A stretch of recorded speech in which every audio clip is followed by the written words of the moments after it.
আসসালামু আলাইকুম, আমি মোহাম্মদ শিয়াব খান। আমি আজকে আপনাদেরকে একটা অনলাইন নিউজ পোর্টালের সাথে পরিচয় করিয়ে দিব, যেটি মোটামুটি শেয়ার বাজার রিলেটেড নিউজগুলো কভার করে। তো এই নিউজ পোর্টালটা হচ্ছে sharebazarnews.com। তো এখানে আমরা মোটামুটি বলতে গেলে মার্কেট রিলেটেড যে সমস্ত ইনফরমেশন সেগুলো এখান থেকে পাবো। মার্কেট রিলেটেড বিভিন্ন যে নিউজগুলো থাকে সেই নিউজগুলোর জন্য মোটামুটি এই সাইটটা আমার মতে ভালো নিউজ প্রোভাইড করে। বিশেষ করে দেখা যায় যে আর্নিংসগুলো যখন কোম্পানিগুলো ডিসক্লোজ করে তখন এই সাইটটা অনেকের থেকে আগে আর্নিংসগুলো নিউজ আকারে দিতে পারে। কোম্পানিগুলোর ইপিএস, ডিভিডেন্ড এই নিউজগুলো তারা মোটামুটি দ্রুত পাবলিশ করে বোর্ড মিটিং শেষ হওয়ার মোটামুটি সাথেই।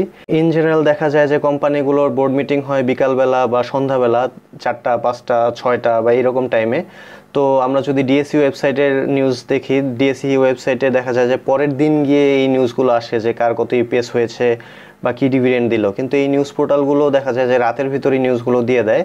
কিছু নিউজ পোর্টালগুলো এই নিউজগুলো কভার করে, যার ভিতরে sharebazarnews.com মোটামুটি রিলায়েবল একটা সোর্স। অনেক ক্ষেত্রে দেখা যায় যে অনেক নিউজ পোর্টাল আছে অনলাইনের, আসলে প্রচুর নিউজ পোর্টাল এই মার্কেট রিলেটেড, কিন্তু অনেকগুলোই দেখা যায় যে অনেক বায়াস রিপোর্টিং থাকে বা অনেক আজে বাজে রিপোর্টিং হয়। অ্যাকচুয়াল যে জিনিস তার থেকে দেখা যায় যে অনেক ক্ষেত্রে মিসরিপ্রেজেন্টেশন থাকে বা বায়াস রিপোর্টিং থাকে বিভিন্ন ক্ষেত্রে। তো এই নিউজ পোর্টালটা মোটামুটি ভালো রিপোর্টিং করে থাকে। অ্যাট দ্য সেম টাইম তারা এই আর্নিংস এবং অন্যান্য যেই সমস্ত ডিক্লারেশন থাকে সেই নিউজগুলো কভার করে। এই সাইটের কিছু দেখা যায় যে ইউনিক নিউজ থাকে যেগুলো হয়তো বা অন্য বিভিন্ন সাইটে থাকে না। তো এই ছিল আজকের ভিডিও। আপনি যদি ফাইন্যান্স স্কুলের চ্যানেলে নতুন হয়ে থাকেন তাহলে চ্যানেলটি সাবস্ক্রাইব করে বেল আইকনটি বাজিয়ে রাখতে ভুলবেন না। আর ফাইন্যান্স স্কুলের ফেসবুক গ্রুপে জয়েন করুন, লিংক ভিডিও ডেসক্রিপশনে দেওয়া আছে। সবাই ভালো থাকবেন। আসসালামু আলাইকুম।